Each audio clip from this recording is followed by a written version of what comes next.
po guys. Luluto po ako ng karne po.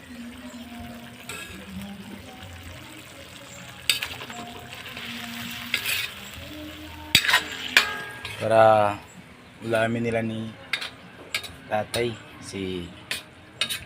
Wala naman sa kanilang mag-asikaso. Ano talaga kasi matatanda na. Ako na lang po.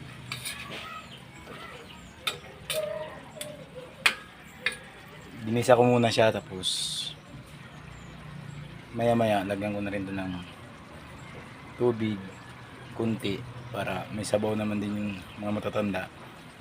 Tsaka lagyan din ng kunting gulay.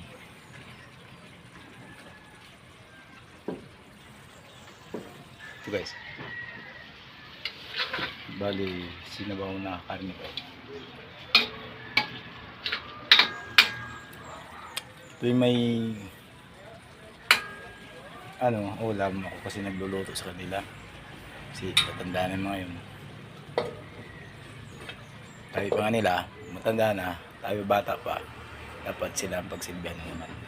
Salamat guys. Yan ko muna ito guys, pakainin ko yung mga matatanda.